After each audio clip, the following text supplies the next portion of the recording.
The season of the witch is coming to a close, so I think we should take some time to reflect on the season as a whole. Last week I gave my wish list for the upcoming season, so this week let's take a look back and see how Season of the Witch stacked up. What was good, what was bad, and what could be adjusted.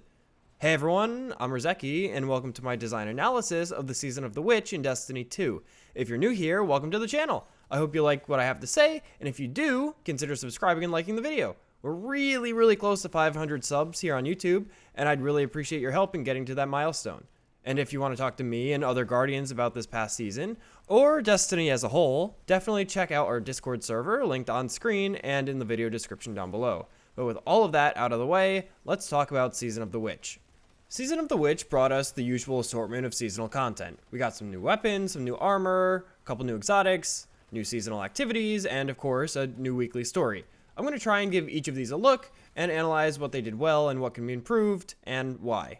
Let's start right from the top of the list. Let's talk about the new weapons released this season. I'll be focusing on the craftable set of weapons available from the ritual table, otherwise we'd be talking about crota weapons, new world drops, PvP guns, etc. And all that might be for a future video.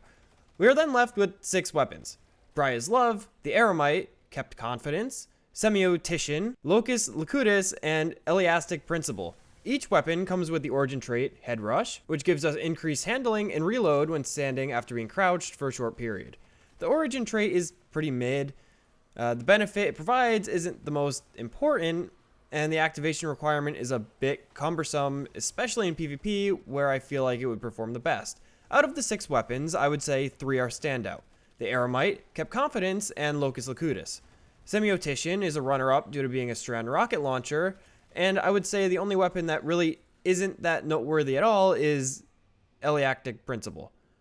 The Eremite is a very strong solar fusion rifle, and with the correct perk combination, you could have more than 10 shots loaded up in the mag at any time. This fusion in particular was able to find itself in day 1 loadouts for Crota's End, and was very useful for the final Crota fight.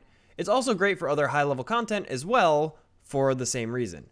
Kept Confidence and Locus Locutus are going to be more PvP focused. Kept Confidence is a Strand 140 hand cannon, and has seen a lot of popularity amongst Strand hunters due to a number of perk combinations that give it really good handling and airborne effectiveness.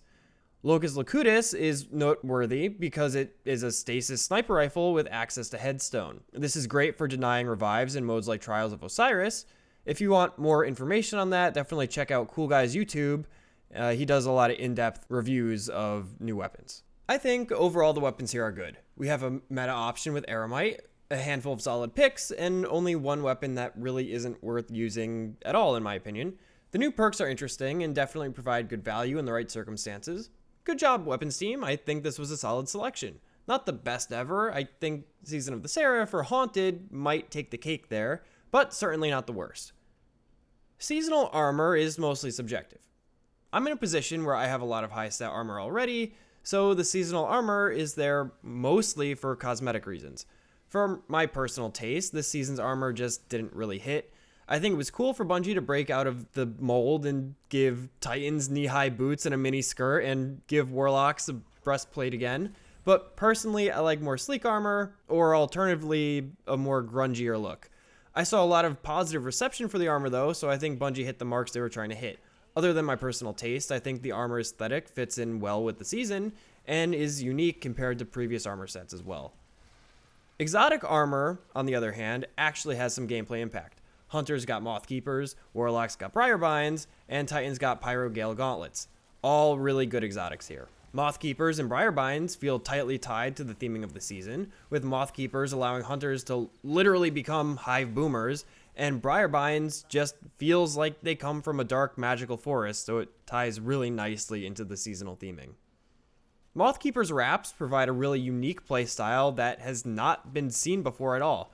They replace your grenade on any subclass with lucent moths. You gain an additional grenade charge, and when used, you'll spawn 2 moths, either void or arc, depending on the proximity of enemies and allies. Being near enemies will create explosive arc moths, and being close to allies will create void moths that provide an overshield when touched instead. These exotics provide a lot of room to build craft around, and are really just fun to play with. I've had success in Master Dungeons, and I think you could really nail down a great build for other content if you take the time to do so. Briar Binds, however, are my favorite new exotic. They allow you to pick up and redeploy Void Souls, and because of this, you could litter the battlefield with them. With the right build, you'll be draining the life from every enemy in sight, refreshing your ability cooldowns, and just having fun juggling all the Void Souls you've created to keep as many alive as possible. It's really fun and really enhances the Void Warlock kit as a whole. Pyrogale Gauntlets feel a little bit out of place for the season's theming, but I think that's okay. These exotics will change your solar super to create 3 large flaming pillars that inflict huge damage on bosses. These also saw use in the day 1 race for Crota's End, since they had the capability to stagger Crota during the DPS phase. However, I think other than their potency in DPS phases, there's not too much interesting about these exotics. They're strong, but don't really provide much for the overall gameplay loop of the Titan class. I think we want to see more exotics that augment how you play the game throughout the entirety of the game and not just DPS phase. We're starting to see a little bit of that with the reworks to Shards of Galanor and Celestial Nighthawk on the Hunter class. On to seasonal activities. We started with 2 at the beginning of the season and ended with 3, although the third one is a little bit special. Our bread and butter activities are Savathun Spire and Altars of Summoning. Both activities tie into a soft deck building mechanic called the Deck of Whispers. Throughout both activities, you could find cards that can be added to your deck. These cards can then be activated at the helm to build a deck of 5 cards. Each encounter in both activities will draw a random card from your deck, and each card will then provide a unique benefit to you. My favorite effect are the ammo generating cards, but you could also have other options such as improved elemental damage. I think this current implementation is a good start, but I kind of want to see Bungie take some risks with how unique these effects are in future activities. Changing the gameplay each time you play an activity is great for replayability, so I just want to see more of it. Savathun Spire tasks us with climbing up a tower, completing 3 encounters as we do so. Kind of funny that we have a deck building mechanic in a Spire. I wonder what game the designers were playing when they came up with this idea? Regardless, Spire is a neat activity. Each encounter has a few different options instead of being the same each run. The first 2 encounters will have different elemental mechanics: punch arc crystals, destroy void crystals, and correctly place solar crystals to progress the activity. The final encounter is a boss fight, again with different possible options. After playing it a bunch, it does start to feel a little samey, but compared to Salvage in the previous season, I thought Spire was fun and generally a really good direction to go in for seasonal activities in the future. Altars of Summoning is a horde-style activity where you are again tasked with completing a mechanic based on one of the 3 light elements, or sometimes a big boss fight of some kind. What I think separates altars from other activities is the difficulty selector inside of the activity. Based on your current offering level, you could have an easy, normal, or hard version of the encounter. And let me tell you, hard is hard. This is perfect for letting players play at a level they're comfortable with, but I think letting there be a democracy system, like for pressure trials and deep dives, would be better to prevent endgame players from forcing newer players to play in hard mode. Even though I liked hard mode, I would also like to just feel challenged without dying as much. Some of the encounters, like with the Shriekers, just seemed a bit unfair. Maybe it's a skill diff, but I do think tier 7 deep dives felt really good. They were hard, but I wasn't constantly dying throughout it. Not sure how other players feel. Let me know. This could just be a personal issue. Overall, I think Altars is a really good activity. Finally, for our third activity, we have the Imbaru Engine. This is a weird one since it's more of a series of puzzles to solve throughout the season instead of an encounter-based activity. I thought it was a great way to get players more directly involved in the story of the season, and the puzzles are really well thought out.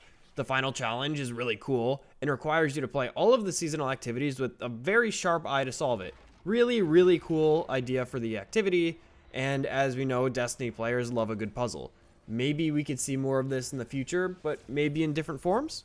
For our weekly story, I was pretty happy with it. We're in the middle of an expansion year, and last year Plunder took this spot. So, at least to say I wasn't very optimistic going into Season of the Witch.